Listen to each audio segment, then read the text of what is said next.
Hello and welcome guys, welcome to study social work again. आज हम फिर से स्वागत करते हैं आप सबको एक नए और इंटरेस्टिंग वीडियोस लेक्चर में। आज का जो टॉपिक है वो है सोशल जस्टिस, और सोशल जस्टिस हमारे सोशल वर्क में एक बहुत ही इम्पोर्टेंट पार्ट है। सुन के लगता है मोस्टली कि ये सोशल जस्टिस बहुत इजी है। एक्चुअली ये इजी बिल्कुल नहीं है, ये कॉम्प्लिकेटेड टर्म है, क्योंकि यहाँ से जो भी सवाल आता है वो अप्लाइड बेस्ड सवाल आता है, जहां पर आपको क्रिटिकली थिंकिंग करना पड़ता है और फिर आपको जवाब देना होता है। तो इसीलिए सोशल जस्टिस को आपको अच्छे तरीके से पढ़ना है। हम लोग बहुत ही डिटेल में आज पढ़ेंगे ताकि आपके लिए कोई भी कंफ्यूजन ना बचे। आप आखिरी तक हमारे साथ बने रहिएगा। धीरे धीरे सारे टॉपिक्स आपका क्लियर होता जाएगा और कोई भी कंफ्यूजन बच जाए तो फिर आपको पता है आपको क्या करना है। आपको बताना है हम लोगों को कि क्या प्रॉब्लम है, किस जगह पे आपको समझ में नहीं आ रहा है, हम लोग उसको कवर करवा देंगे। ठीक है।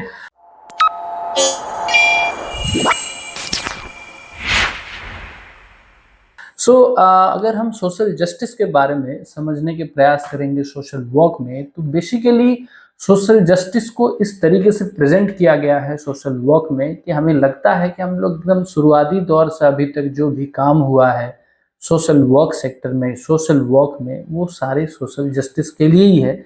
इसीलिए हम लोग क्या करते हैं, बहुत ज़्यादा मीनिंग और डेफिनेशन के ऊपर काम नहीं करते हैं, और यही हम लोग गलती कर बैठते हैं कि मीनिंग और डेफिनेशन को अगर हम समझ लेंगे अच्छे तरीके से सोशल जस्टिस का, तो हमारा सोशल जस्टिस रिलेटेड आधा काम हो जाएगा।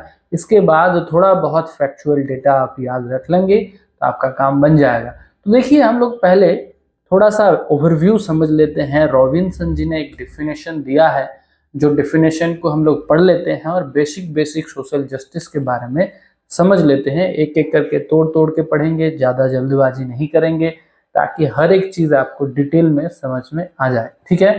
तो देखिए, मैथ्यू रॉबिन्सन जी ने सोशल जस्टिस को इस तरीके से डिफाइन किया है कि एक promotion a fair and just society by challenging injustice and embracing diversity.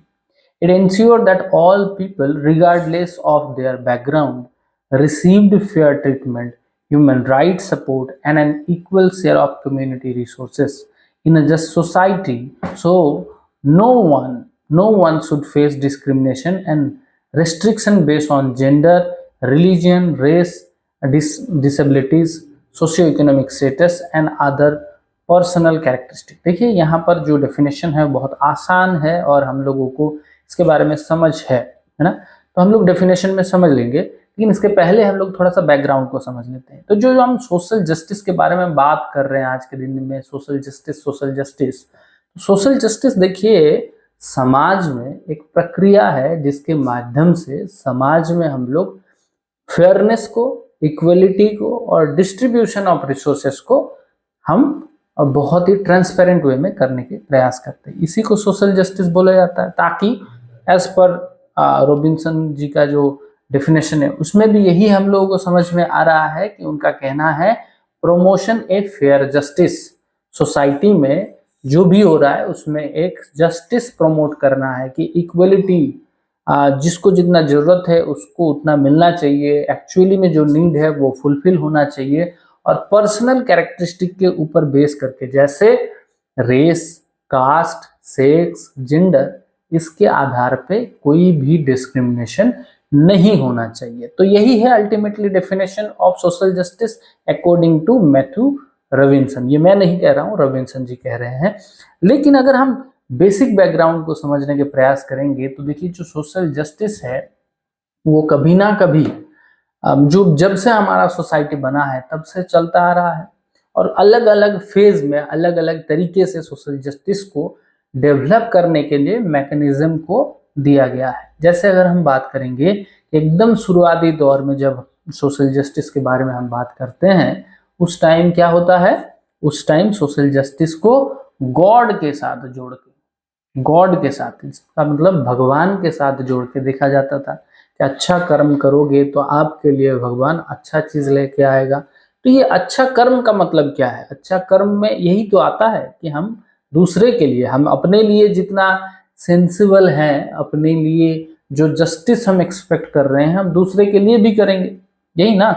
तो अल्टीमेटली गॉड के नाम से, या हम बोल सकते हैं चैरिटी के नाम से, क्योंकि जो कैथोलिक्स एंड चर्च का डेवलपमेंट हुआ उसके बाद से चैरिटी के माध्यम से सोशल जस्टिस को जस्टिफाई करने का काम किया गया। क्योंकि अगर किसी के पास कुछ चीज़ों का कमी है, कोई पीछे छूटा हुआ इंसान है, किसी के पास कोई भी रिसोर्सेस का शॉर्टेज है, या वो कैपेबल नहीं है, तो उसको चैरिटी के माध्यम से वो सारे सर्विसेज प्रोवाइड किया जा रहा था। तो ये पहले इनिशियल लेवल पे एकदम शुरू में अगर हम बोलेंगे तो ये गॉड वाला कॉन्सेप्ट एंड चैरिटी वाला कॉन्सेप्ट सबसे पहले था। अगर हम उसके बाद का बात करेंगे तो आ जाता है राजतंत्र। राजतंत्र है ना, राजतंत्र के अंदर क्या होता है, कुछ norms and rule and regulation को डेवलप किया गया, और राजा के माध्यम से, या जो भी उस टाइम ब्यूरोक्रेट सिस्टम था, उस टाइम जो भी राजतंत्र के अंदर में जो भी आईन श्रृंखला था, उसके माध्यम से जस्टिस को किया जा रहा था। क्योंकि जब हम चैरिटी एंड गॉड के ऊपर बेस करके चीज़ों को करेंगे तो लोगों का, हम लोगों ने देखा है ना कि मॉडर्निटी के साथ साथ लोगों का मेंटल डेवलपमेंट होना शुरू हुआ है। लोग सवाल करना शुरू करते हैं और लॉजिक लगाना शुरू करते हैं। तो लॉजिक लगाएंगे तो लोग ये भी सोचेंगे कि हम भगवान को देख नहीं पा रहे हैं, हम अगर आज अच्छा कर्म कर रहे हैं तो कल उसका अच्छा फल मिलेगा कि नहीं मिलेगा, उसका हमारे पास कोई प्रूफ नहीं है, तो हम क्यों करें फिर। तो लोग सेल्फ सेंट्रिक हो जाते थे और वो अपने फायदे के लिए काम कर रहे हैं। तो वहां पर क्या इंट्रोड्यूस हुआ, राजतंत्र। तो राजतंत्र के माध्यम से कुछ रूल्स एंड रेगुलेशन को इनिशिएट किया गया कि भाई ये काम अगर आप कर दोगे, कुछ गलत काम कर दोगे, तो राजा आपको दंड देगा, और उस हिसाब से आपको उस राज्य का जो भी नियम है उस नियम के आधार पे आपको चलना है। और जब राज दर राज, पीढ़ी दर पीढ़ी एक राजा से दूसरे राजा बनता गया, तो कहीं ना कहीं बायसनेस क्रिएट होना शुरू हुआ। क्योंकि जब राजा पावर होल्डर है तो वो अपने लिए अलग नियम लगाएंगे, अपने रिलेटिव्स के लिए अलग अलग नियम लगाएंगे, और हो सकता है कि प्रजा के लिए अलग नियम लगाएं। क्योंकि जो पावर होल्डर है उसके पास कंटिन्यूअसली पावर आता जा रहा है। उसके पापा के पास पहले राजा थे, उनके पापा, इसके बाद वो राजा बने, उसके बाद उसका बेटा राजा बने, तो कहीं ना कहीं वो पावर होल्ड करके रखे हैं। तो क्या हो रहा है, वहां पर राजा लोग उस टाइम प्रजा के ऊपर अलग अलग तरीके का इल ट्रीटमेंट करते थे, लोगों को पनिश करना, अपने इंजॉयमेंट के लिए लोगों को यूज करना, इस तरीके का काम हम लोगों को देखने को मिला। और इसीलिए क्या हुआ, लोगों ने डिमांड करना शुरू किया गणतंत्र, है ना, रिपब्लिकेशन का इनिशिएशन हुआ कि लोग बोले कि चलो राजा नहीं, अब हमारे बीच से कोई नेता होगा और उनके पास पावर होल्ड होगा जो हमारे लिए रिप्रेजेंटेटिव का काम करेगा। इसीलिए आज के दिन में हम लोग वोटिंग सिस्टम के माध्यम से करते हैं, और ये पूरा सर्कुलेशन एक चीज के ऊपर टिका हुआ होता है, जो है हमारे कॉन्स्टिट्यूशन। क्या होता है, कॉन्स्टिट्यूशन। कि जैसे इंडिया के हम बात करेंगे तो ये कॉन्स्टिट्यूशन सबसे ऊपर है, कॉन्स्टिट्यूशन को कोई भी वायलेट नहीं कर सकते। तो जो हमारे नेता भी हैं वो लोग भी कॉन्स्टिट्यूशन को मान के चलना पड़ता है ना, और उनके पास भी यही पावर जो है सर्टेन टाइम तक होता है। तो अगर कोई छेड़छाड़ करेगा जो प्रजा के हित में नहीं होगा, तो प्रजा के पास वो पावर है कि वो नेक्स्ट 5 ईयर्स और या नेक्स्ट जो भी उनका टेन्योर है वो खत्म हो जाने के बाद उस नेता को वो चेंज कर सकता है। तो दैट इज द प्रोसेस जिसके माध्यम से सोशल जस्टिस को इनिशिएट किया जा रहा है ना। ये मैं आप लोगों को बताने की कोशिश कर रहा हूं। अब देखिए यहाँ पर जब हम लोग बोल रहे हैं, हम लोग क्या बात कर रहे हैं कि सोसाइटी में जस्टिस डेवलप करना किस तरीके से, रिगार्डलेसली जो भी इंसान का जेंडर हो, जो भी रिलीजियन हो, जो भी रेस हो, जो भी डिसेबिलिटीज हो या सोशियो इकोनॉमिकल स्टेटस हो, इसके आधार पे कोई डिस्क्रिमिनेशन नहीं होना चाहिए और इसके आधार पे सोशल जस्टिस बनना चाहिए। तो देखिए ये बात करने के लिए या बोलने के लिए तो बहुत आसान चीज़ है, लेकिन इस चीज़ को इनिशिएट करवाना या इस चीज़ को एक्चुअली फील्ड में अप्लाई करना बहुत मुश्किल है ना। क्योंकि हम लोगों ने देखा है कि जैसे हम अगर किसी और देश में देखेंगे जहाँ पर कोई एक पर्टिकुलर रिलीजियस पीपल है, जो लोग सेक्युलर कंट्री नहीं है, वहां पर जिस धर्म के लोग ज्यादा हैं उस धर्म के लोगों को ज्यादा प्रायोरिटी मिलता है, उनके पास ज्यादा राइट होता है और कंपेरेटिवली अदर्स लोगों के पास कम होता है ना। हमारे आसपास भी बहुत सारे कंट्रीज जहां पर हम लोग देखते हैं कि जो डिस्ट्रीब्यूशन ऑफ राइट है वो सही नहीं है, लेकिन दावा वो लोग भी कर रहे हैं कि हम सोशल जस्टिस कर रहे हैं। तो ये क्यों हो रहा है? क्योंकि जो लोग पावर को होल्ड करके रखा है वो लोग अपने हित में पहले सोचेंगे और उसके बाद दूसरे के हित में सोचेंगे। तो आप कहाँ कितने भी यहाँ पर मैकेनिज्म बना रखे हैं, लेकिन सोशल जस्टिस को इनिशिएट करना, प्रैक्टिकल वे में, फील्ड में इनिशिएट करना एक डिफिकल्ट टास्क है। मैं ये आप लोगों को समझाने की कोशिश कर रहा हूँ। अभी चलिए थोड़ा सा और हम लोग आगे बढ़ते हैं। जो है यहाँ पर एक बात किया गया है जो है सोशल जस्टिस एंड इक्वलिटी। देखिए सोशल जस्टिस और इक्वलिटी, हम अगर ये जो टर्म जो है जस्टिस एंड इक्वलिटी, टर्म जो है वो बहुत आसपास का टर्म है। जस्टिस और इक्वलिटी को हम लोग सोचते हैं कि सेम टाइप ऑफ टर्म, लेकिन जस्टिस और इक्वलिटी सेम टाइप का टर्म नहीं है। जो देखिए जस्टिस जो है वो बहुत बड़ा एक अम्ब्रेला टर्म है, वहां पर आपका इक्वलिटी भी होना चाहिए, वहां पर आपका फेयरनेस होना चाहिए, वहां पर आपका सेम ट्रीटमेंट होना चाहिए, वहां पर आपका power of constitution and power of mechanism भी डेवलप होना चाहिए, तब जाके जस्टिस डेवलप हो सकता है। और इक्वलिटी जो है वो एक छोटा टर्म है कंपेरेटिवली जस्टिस से, जहां पर आप सिर्फ और सिर्फ ट्रांसपेरेंट वे में सबको एक साथ देखने की कोशिश कर रहे हैं, एक तरीके से देखने की कोशिश कर रहे हैं, जहां पर आप किसी को प्रायोरिटी ज्यादा देना या किसी को कम प्रायोरिटी देना ये नहीं कर रहे हैं। तो टर्म जो है जस्टिस एंड इक्वलिटी वो क्लोज टू टर्म है, लेकिन थोड़ा सा इसमें मीनिंग जो है उसमें मीनिंग में फर्क है। ठीक है, अब हम लोग थोड़ा सा इसको पढ़ लेते हैं तो फिर और आपके लिए क्लियर हो जाएगा। तो देखिए जो यहाँ पर बताया गया है social justice and equality, social justice is often linked to equality, obviously linked है, but it goes beyond just providing equal opportunities. तो जस्टिस का कहना क्या है कि ये सिर्फ और सिर्फ इक्वल अपॉर्चुनिटी देना ही सिर्फ जस्टिस नहीं है, ये इससे भी कुछ गुना बड़ा चीज है, बहुत बड़ा चीज है। While equal opportunity is essential, the concept of social justice also includes addressing existing inequalities in society. Some terms like equal opportunity and personal responsibility are sometimes misused to justify the large disparities that exist in the society rather than truly promoting fairness.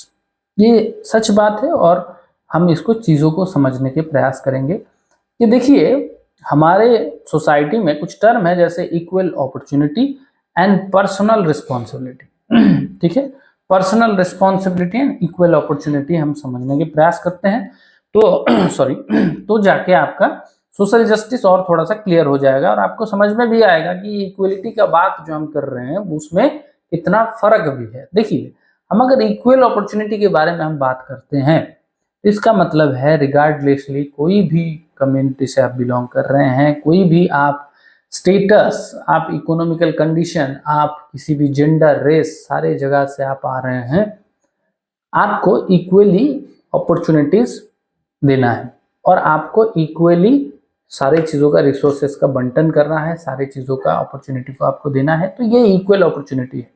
हम अगर ऊपर ऊपर से देखेंगे तो ये equal opportunity जो term है वो सुन के हमें लग रहा है कि ये तो जस्टिस देने का ही काम कर रहा है, लेकिन क्या है हमारे सोसाइटी में इक्वल अपॉर्चुनिटी जो टर्म है, इस टर्म का या इस मैकेनिज्म को कभी कभी गलत तरीके से भी इस्तेमाल किया जा सकता है।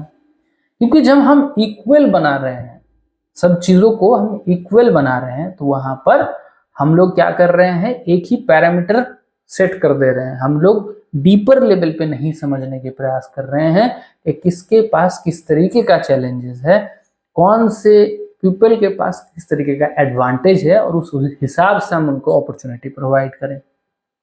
इक्वल अपॉर्चुनिटी का मतलब होता है कि आप कहीं से भी हो, किस तरीके से भी हो, आपको इक्वली अपॉर्चुनिटी देना पड़ेगा। और इसके लिए कभी कभी हमें बैरियर भी क्रिएट हो जाता है। जैसे मान के चलिए एक रेस है, यहाँ पर बोला जा रहा है कि जितने भी यहाँ पर लोग हैं सारे लोग भागो और सारे लोग भाग के यहाँ तक पहुँचो, जितने लोग पहुँचेंगे उनको हम रिवॉर्ड देंगे, प्राइज देंगे, कुछ देंगे। अब उसमें जो लोग भाग रहे हैं उसमें कुछ लोग बहुत लंबे हैं, कुछ लोग बहुत छोटे हैं, कुछ लोगों का भागने का सामर्थ्य नहीं है, पैर कटा हुआ है या पैर नहीं है। तो जब रेस शुरू हो रहा है तो हम क्या बोल रहे हैं? Equal opportunity. हम नहीं देखेंगे कि कौन किस लेवल के हैं, हम बोल रहे हैं इक्वल अपॉर्चुनिटी। तो सुविधा तो हमने सबको दिया भागने का, तो ये इक्वल अपॉर्चुनिटी के चक्कर में देखिए जो बड़ा है, लंबा है, उसको अलग कैटेगरी में डालना चाहिए था, जो छोटा है उसको अलग कैटेगरी में, क्योंकि जो लंबा है उसका जो भागने का तरीका होगा वो थोड़ा सा अलग होगा, जो छोटा है उनके लिए अलग होगा, और जिनके पास पैर है ही नहीं उनको उस रेस में डालना ही नहीं चाहिए था। लेकिन हम इक्वल अपॉर्चुनिटी बोल रहे हैं। तो ये मतलब मैं इसलिए आपको समझा रहा हूं कि ये जो इक्वल अपॉर्चुनिटी का बात हम कर रहे हैं तो इसको मिसयूज भी तो किया जा सकता है ना। जैसे हमने अभी एग्जांपल दिया कि इक्वल अपॉर्चुनिटी का मतलब इस तरीके से है ना। जैसे हम लोग अगर देखेंगे कि बहुत सारे कंट्री में लगभग ज़्यादातर देशों में हमारे जितने भी कंट्री है वहाँ पर बड़े एक बहुत बड़ा टाइम से वोमेन जो है उन लोगों का जो राइट है उसको कम करके रखा था। आज हो सकता है आज के दिन में भी बहुत सारे कंट्री में वोमेन का राइट एंड वोमेन का अपॉर्चुनिटीज कम है ना। अब हम वोमेन का जो अपॉर्चुनिटीज एंड राइट जो है वो लॉन्ग पीरियड ऑफ टाइम से कम करके रखा हुआ है। ओके, अचानक से हम आज के दिन में पॉलिसी क्रिएट करते हैं कि सबके लिए इक्वल अपॉर्चुनिटीज, सबके लिए इक्वल जेंडर बेसिस में कोई भी भेदभाव नहीं रहेगा, इक्वल अपॉर्चुनिटी सबको दो, सब लोग अपना इलेक्शन लड़ सकता है, सबका इक्वली कंट्रीब्यूशन होना चाहिए उस कंट्री के जीडीपी में, इकोनॉमी में। आप एक चीज सोचिए, आप एक लंबे टाइम से एक पर्टिकुलर जेंडर को आप राइट कम दे के रखें तो इसका मतलब वो बहुत पीछे हैं, तो आप उसको इक्वल लेवल पे नहीं डाल सकते, पहले उनको इक्वल करना पड़ेगा, इसके बाद आप उनको इक्वल ट्रीट कर सकते हैं। तो इसका मतलब वो इक्वल आज के दिन में नहीं। Are you getting my point? तो इसीलिए इक्वल अपॉर्चुनिटी कहीं ना कहीं हम लोगों को ब्लाइंड बनाने में या कहीं ना कहीं इक्वल अपॉर्चुनिटी का मिसयूज होने में बहुत चांसेस है। इक्वली जो पर्सनल रिस्पॉन्सिबिलिटी का बात आता है, इस तरीके से ही पर्सनल रिस्पॉन्सिबिलिटी, क्योंकि पर्सनल रिस्पॉन्सिबिलिटी का भी जो महत्व है या अर्थ है वो भी क्लियर नहीं है। लोग समझ ही नहीं पाते हैं कि पर्सनल रिस्पॉन्सिबिलिटी, अपना रिस्पॉन्सिबिलिटी क्या है, हम क्या कर सकते हैं, हम नहीं कर सकते हैं, या हमारा क्या काम है। क्योंकि जो नॉर्म्स है वो क्या होता है, हमारे सोसाइटी में नॉर्म्स होता है, कुछ रूल्स होता है। नॉर्म्स जो है वो अनरिटन है, इसको नॉर्म्स बोला जाता है। रूल्स जो कंक्रीट है ना।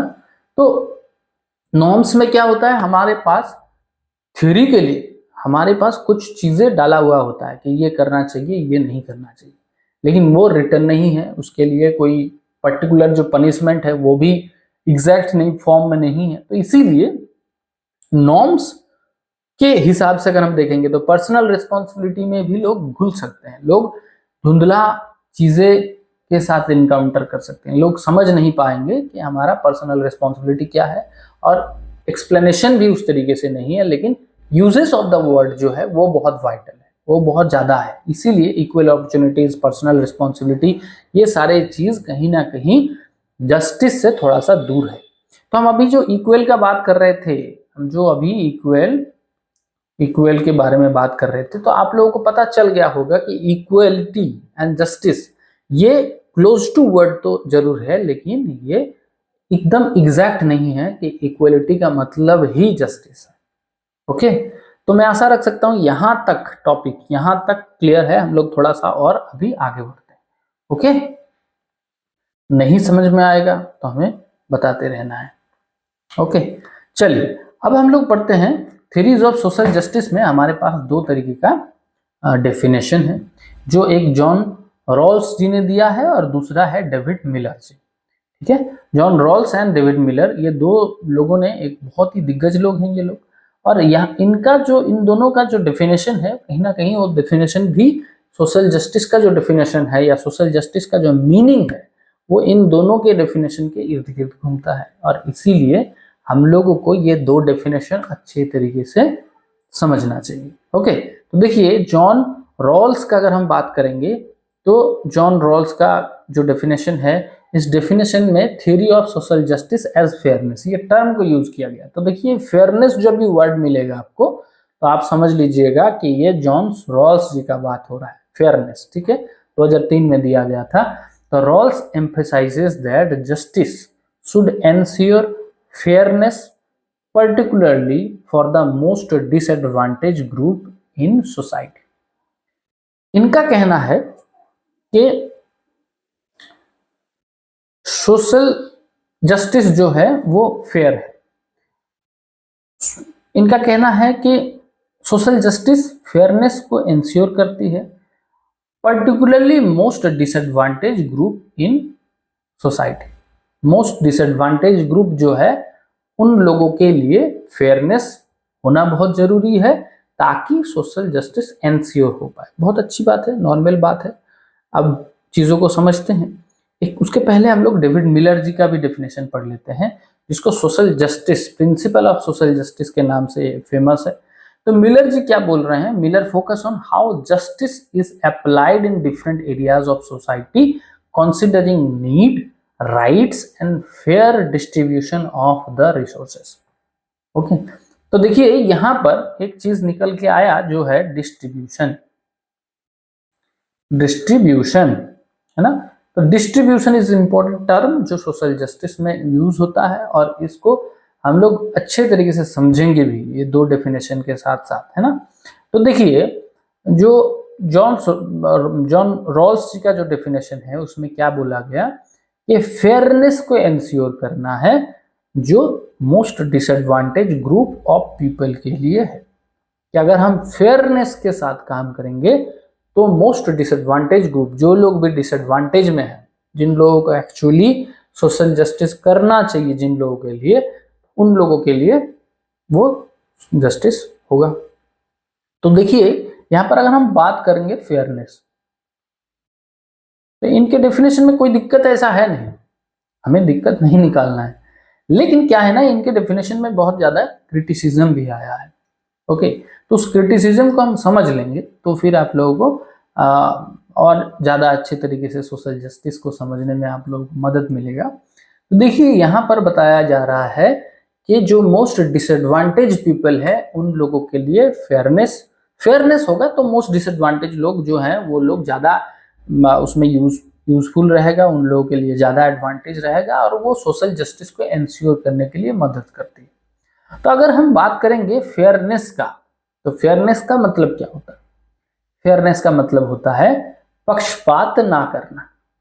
ओके, जैसे हम लोग थोड़ी देर पहले इक्वलिटी के बारे में बात कर रहे थे, समान तरीके से चीजों को डिस्ट्रीब्यूट करना, समान तरीके से चीजों को बंटन करना, बांटना समान तरीके से, तो वो इक्वलिटी है। फेयरनेस का मतलब होता है जहां पर मैं कोई भी पक्षपात नहीं कर रहा हूँ, मेल फीमेल में कोई पक्षपात नहीं कर रहा हूँ, मैं किसी भी रेस कास्ट में पक्षपात नहीं कर रहा हूं, मैं किसी भी तरीके का कोई भी कास्ट के ऊपर, कोई भी बैकग्राउंड के ऊपर पक्षपात नहीं कर रहा हूं, रिच पोर में मैं पक्षपात नहीं कर रहा हूं और चीजों को सही तरीके से प्रोवाइड कर रहा हूं। आप सोचिए कहीं हम किस तरीके से चीजों को एक्सप्लेन करने से हम लोगों को नए नए चीजें मिलता रहता है। तो देखिए अब जब फेयरनेस का हम बात कर रहे हैं, इसका मतलब जिस तरीके से हम डिसएडवांटेज पीपल को बोल रहे हैं, इस तरीके से एडवांटेज पीपल भी उसमें शामिल हो जाता है, क्योंकि फेयरनेस का मतलब ही होता है कि हमें पक्षपात नहीं करना है। तो इसका मतलब हमारे पास जो भी बेनिफिशरीज है या हमारे पास जो भी लोग हैं, जिनके लिए सोसाइटी में जो भी लोग हैं जिनके लिए हमें सोशल जस्टिस एंश्योर करना है, जिन सोसाइटी के लिए सोशल जस्टिस एंश्योर करना है, वहां पर फेयरनेस को एंश्योर करना है साथ में, है ना। तो देखिए अगर हम जो भी क्रिटिसिज्म इसके ऊपर है, रॉल्स का जो डेफिनेशन है उसके ऊपर, तो यहाँ पर क्या कहा जा रहा है कि अगर हम पक्षपात नहीं करेंगे, मान के चलिए एक कम्युनिटी है जो रिच है, एक कम्युनिटी है जो पुअर है। ओके, तो हम क्या कर रहे हैं पक्षपात नहीं कर रहे हैं, हम क्या बोल रहे हैं कि फेयरनेस होना चाहिए, पार्टिसिपेशन का फेयरनेस होना चाहिए, है ना, पर्टिकुलर डिस्ट्रीब्यूशन में भी फेयरनेस होना चाहिए। ओके, तो फेयरनेस क्रिएट करने से क्या हो रहा है कि मैं रिच को भी वही सर्विस दे रहा हूं जो मैं पोर को दे रहा हूं, है ना, जो पोर को मिलना चाहिए वो मैं रिच को भी दे रहा हूं। तो यहाँ पर कोई सर्वे नहीं है, यहाँ पर मैं सबके लिए इक्वली सब कुछ मैंने प्रोवाइड कर दिया। इससे क्या हुआ कि जो रिच पीपल है उनके पास तो साधन का कमी है नहीं, तो मैं उसके पास साधन रहते हुए उसको और साधन दे रहा हूँ, रिसोर्स रहते हुए मैं और रिसोर्स दे रहा हूँ, जस्ट बिकॉज ऑफ फेयरनेस कि मैं पोर को भी वही चीज दे रहा हूँ। इससे क्या हो जाएगा कि जो रिच है वो और रिचर हो जाएंगे, जो अमीर है वो और ज्यादा अमीर हो जाएगा, और जो गरीब है वो और ज्यादा गरीब होता जाएगा। क्यों? क्योंकि गरीबी और अमीरी डिपेंड करता है एक दूसरे के साथ, है ना, कि अगर मेरे अर्निंग यहाँ पर मेरे कंट्री में अर्निंग, अगर मैं बोल रहा हूं कि मेरा मासिक सैलरी 30,000 है, तो मैं पोर या रिच तब काउंट हो पाऊंगा, तब मुझे समझ में आएगा जब मेरे सराउंडिंग्स में बाकी लोग कितना कमा रहे हैं। डिपेंड नहीं करता है कि मैं कितना कमा रहा हूं, डिपेंड करता है कि सोसाइटी में बाकी लोग क्या कमा रहे हैं। मान के चलिए बाकी सब लोग 10,000, 12,000, 15,000, 8,000, 5,000 कमा रहे हैं, तो मैं अगर 30,000 कमाऊंगा तो मैं ऑटोमेटिकली रिच कैटेगरी में चला जाऊंगा। और अगर बाकी लोग 1 लाख 2 लाख रुपया महीना कमा रहे हैं और मैं 20,000 में अटका पड़ा हूं, तो मैं ऑटोमेटिकली पुअर हो जाऊंगा। तो इट मीन्स कि मेरे सराउंडिंग्स में मेरा कौन है ना।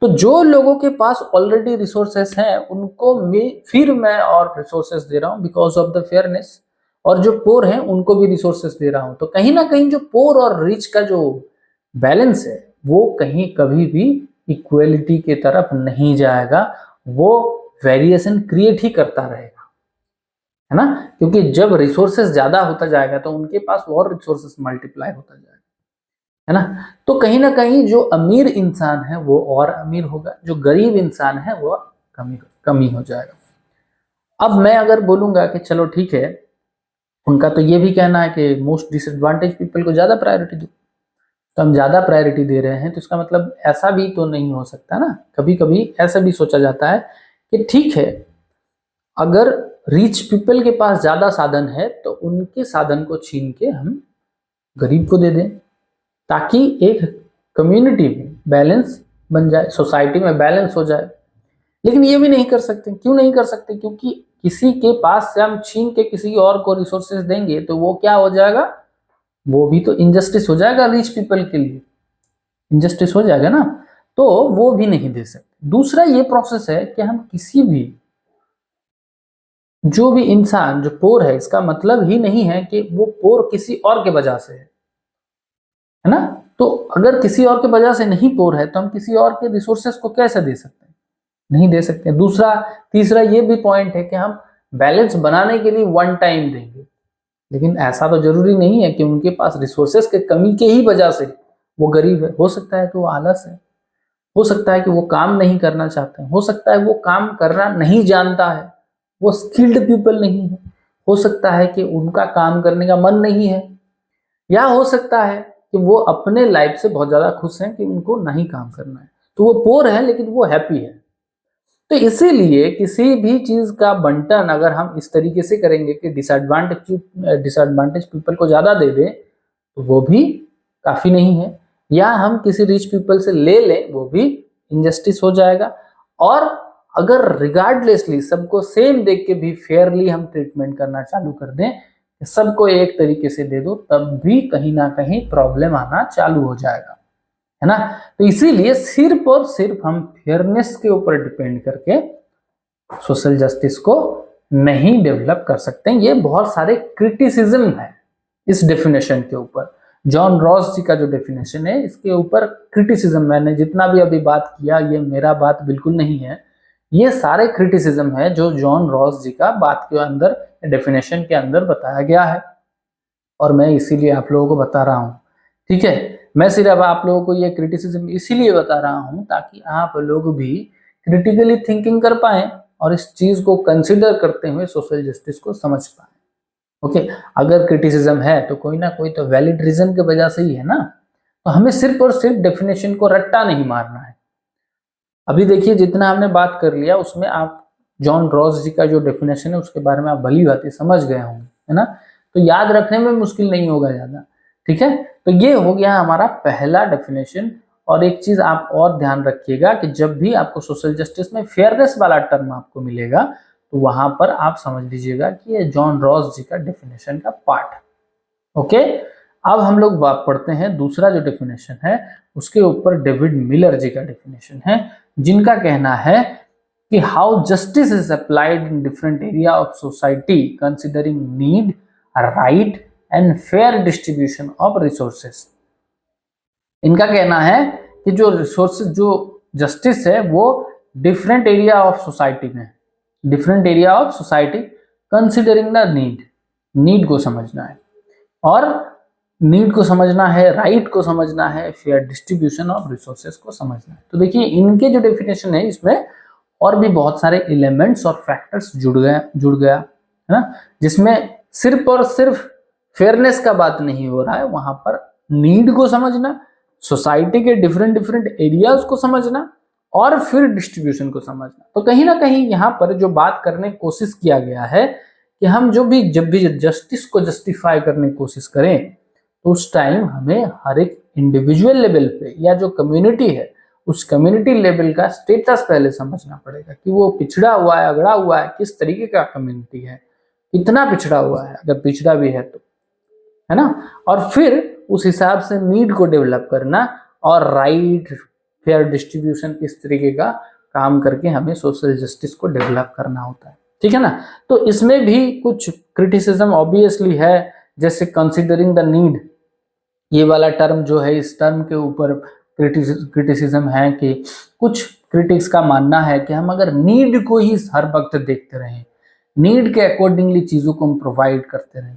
नीड को देखना का मतलब यहाँ पर जो बताने की कोशिश किया गया है मिलर जी के माध्यम से कि हमारे सोसाइटी में जो भी लोग पीछे हुए हैं, जो भी छूट गए हैं, जिनके पास राइट कम है, उन लोगों को एक्स्ट्रा सर्विस प्रोवाइड करना। तो हम अगर उन लोगों को एक्स्ट्रा सर्विस प्रोवाइड करते रहेंगे ताकि वो हमारे मेन स्ट्रीम में आ जाए, तो उसमें भी एक तरीके का फ्लो आने का चांसेस है, जो है लेजीनेस काम हो जाएगा। लेजीनेस, या वो लोग काम करके आगे बढ़ने का कोशिश नहीं करेंगे, वो कहीं ना कहीं उस कंसिडरिंग द नीड जो पैटर्न है उसके लिए वेट करता रहेगा कि मैं अगर ना भी करूंगा तो सोसाइटी में ये फंक्शन है कि मेरा नीड को कंसिडर किया जाएगा और मुझे चीजों का मतलब मुझे रिसोर्सेस प्रोवाइड कर दिया जाएगा। तो इसमें भी रिसोर्सेस का डिस्ट्रीब्यूशन सही से नहीं होगा या जस्टिस डेवलप नहीं होगा। ओके, तो इसीलिए यहाँ पर भी एक क्रिटिसिज्म है जो आप लोगों को समझना जरूरी है। So that is the thing वो। और कहीं ना कहीं अगर हम बात करेंगे फेयरनेस एंड जस्टिस, ये दोनों चीज का एकत्रित मिलना, अगर हम सोशल मतलब जॉन रॉस जी का और डेविड मिलर जी का दोनों का डेफिनेशन को अच्छे तरीके से पढ़ेंगे तो दोनों को मिला के हमें सोशल जस्टिस समझ में आ ही जाता है कि सोशल जस्टिस है क्या चीज।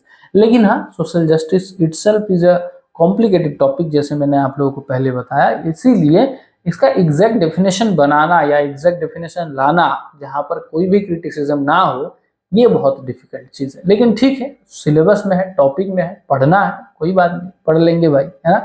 तो ठीक है, यहाँ तक मैं आशा रखता हूँ कि आप लोगों को समझ में आया होगा। एक और डेफिनेशन जो प्लेटो जी ने दिया है, प्लेटो जी एक फिलोसोफर थे, तो उनका भी डेफिनेशन हम लोग देख लेते हैं। इनका थोड़ा सा सीधा सीधा डेफिनेशन है, जो है social justice is a state of harmony and order where each class, ruler, warrior and producer fulfil its designated role without interfering with the functions of other, contributing to the overall well-being of the society. He defines justice as primarily moral values and intrinsically linked with their essential moral qualities. देखिए इनका जो कहना है, इनका कहना है कि society में अलग अलग जगह पे अलग अलग लोग काम कर रहे हैं। कुछ लोग हैं जो रूलर हैं, जो जैसे हमारे यहाँ पर नेता मंत्री लोग होते हैं। कुछ लोग हैं जो वॉरियर है, जैसे आर्म फोर्स हैं, पुलिस हैं, ये सारे कोर्ट हैं। तो इसमें जो लोग काम कर रहे हैं, जो लोग इनका पावर होल्ड करते हैं। और कुछ प्रोड्यूसर हैं, जो इंडस्ट्रीज हैं, अलग अलग तरीके का इंडस्ट्री जो लोग चला रहे हैं, क्योंकि इंडस्ट्री के ऊपर मोस्टली हमारे जो सोसाइटी है वो डिपेंडेड है। इंडस्ट्री के ऊपर ही सबसे ज्यादा जॉब जनरेट होता है ना। तो इसीलिए 3 तरीके का लोग हैं जो हमारे सोसाइटी को होल्ड करके रखा है। होल्ड मतलब इनके पास सबसे ज्यादा पावर है, और ये लोग अगर सही से अपने अपने पोजीशन में काम करेगा, किसी भी इंसान को मतलब डिस्टर्ब नहीं करेगा या डिस्टर्ब नहीं करेगा, इंटरफेयर नहीं करेगा, तो क्या हो जाएगा, सही से काम कर पाएगा और सोशल जस्टिस डेवलप होने के लिए मतलब एक अलग अल्टीमेटली एक रीचेबल कंडीशन में आ जाएगा कि चलो अलग अलग सेक्शन में अलग अलग लोग काम कर रहे हैं। जैसे मैंने बताया, रूलर, वॉरियर और प्रोड्यूसर अपने हिसाब से काम कर रहे हैं, कोई भी एक दूसरे को इंटरफेयर नहीं कर रहा है। और जब अपने हिसाब से काम करेगा, इंटरफेयर नहीं करेगा, तो ऑटोमेटिकली प्रोडक्टिव चीजें होता रहेगा, सोसाइटी में अच्छा काम होगा। यहाँ पर उनका जो डिफाइन और एक जो डेफिनेशन आप लोगों को देखने को कहीं कहीं मिल जाता है कि एक मॉरल वैल्यू डेवलप होना बहुत जरूरी है, एसेंशियल है। और मॉरल क्वालिटीज के ऊपर डिपेंड करके सोसाइटी में सोशल जस्टिस को डिफाइन करना मतलब किया जाता है। तो that is the definition given by Plato. And next is definition जो एरिस्टोटल जी ने दिया है, वो भी हम लोग थोड़ा सा पढ़ लेते हैं, ठीक है ना। Aristotle viewed just as a fundamental virtue for the well-functioning society, emphasizing that equals should be treated equally and unequal unequally, meaning people should be received what they deserve based on their merit and contribution. इनका कहना है कि जो भी जिनको जितना requirement है, जो जितना डिजर्व करता है अपने मेरिट के आधार पर, उसको उतना दे देना चाहिए। अब देखिए इनका भी अगर हम देखेंगे तो सोसाइटी में, अगर हम सोशल वर्क में पर्सपेक्टिव में देखेंगे, तो कहीं ना कहीं इनका भी डेफिनेशन सोशल वर्क के आधार पे सही नहीं बैठेगा। क्योंकि अगर हम सिर्फ और सिर्फ मेरिट के बेसिस में जाएंगे तो डार्विनिज्म आ जाएगा, है ना, सर्वाइवल ऑफ द फिटेस्ट, है ना। फिटेस्ट ही जो है, फिट है जो सोसाइटी के लिए, वही सर्वाइव कर पाएगा, उन्हीं के ऊपर जस्टिस अप्लाई होगा। और जिनके पास मेरिट नहीं है, जिनके पास साधन नहीं है, वो फिर स्टेबल नहीं हो पाएगा और कहीं ना कहीं उनका जो एग्जिस्टेंस है वो डिसरप्ट हो जाएगा। तो एरिस्टोटल जी का भी जो डेफिनेशन है वो सोशल वर्क के पर्सपेक्टिव में बहुत ज़्यादा क्लियर तो नहीं है, लेकिन हाँ ये भी एक फिलोसोफर हैं, इनका भी डेफिनेशन को माना जाता है। तो आप लोग इसको भी समझ के रखिएगा। एरिस्टोटल जी का बहुत आसान कि आप मेरिट के आधार पे लोगों को जस्टिस दो, जो जितना डिजर्व करता है, जो जितना काम करेगा उसको उतना रिवॉर्ड मिलना चाहिए, उसको उतना सैलरी मिलना चाहिए, जो नहीं करेगा उसको नहीं मिलना चाहिए। प्लेटो क्या बोल रहा है कि नहीं, मॉरल वैल्यूज के ऊपर एक सोसाइटी डेवलप होना चाहिए। और एसेंशियली जो भी चीजें है वो अगर किसी भी इंसान मतलब 3-4 सेक्शन का लोग हैं, जो लोग अगर किसी भी इंसान को डिस्टर्ब नहीं करेगा तो अपने हिसाब से काम करेगा, सोसाइटी के लिए प्रोडक्टिव चीज होगा और सोसाइटल डेवलपमेंट होगा। तो ये प्लेटो जी का डेफिनेशन है। तो एरिस्टोटल एंड प्लेटो जी का डेफिनेशन मैं आशा रखता हूं आप लोगों को याद रहेगा। एक डेफिनेशन और है जो आप लोगों को समझना चाहिए, क्योंकि इंडियन पर्सपेक्टिव में है, जो है BR अम्बेडकर जी, हमारे जो संविधान का रचयिता थे। तो उनका भी डेफिनेशन सोशल जस्टिस के ऊपर बहुत इंपॉर्टेंट है। क्यों? क्योंकि हमारे इंडिया में या ज़्यादातर देशों में जो सोशल जस्टिस को अप्लाई करने का सबसे बड़ा मैकेनिज्म है वो क्या है? वो है कॉन्स्टिट्यूशन। तो कॉन्स्टिट्यूशन के माध्यम से सोशल जस्टिस को अप्लाई किया जाता है और इसीलिए BR अम्बेडकर जी का डेफिनेशन भी हमारे लिए इम्पोर्टेंट साबित हो सकता है। तो चलिए समझ लेते हैं। BR Ambedkar ji said social justice meant achieving liberty, equality, fraternity for all.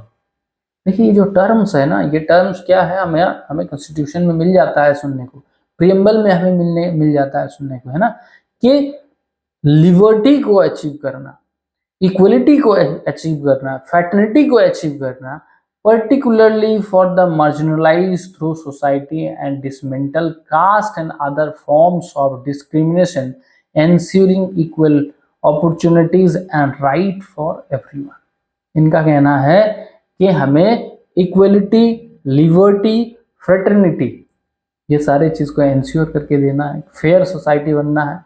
साथ ही साथ हमारे सोसाइटी में जो भी पीड़ित वर्ग है, हमारे सोसाइटी में जो भी लोग पीछे हुए हैं, है ना, पिछड़ा हुआ है, उन लोगों को आगे लेके आना और किसी भी तरीके का डिस्क्रिमिनेशन उसको सबसे पहले हटाना, डिसमेंटल करना है। कास्ट रिलेटेड डिस्क्रिमिनेशन हो, ऊंच नीच का डेफिनेशन हो, डिस्क्रिमिनेशन हो, जेंडर बेसिस का डेफिनेशन हो, या किसी भी तरीके का डेफिनेशन हो, डिस्क्रिमिनेशन हो, उसको हमें हटाना है।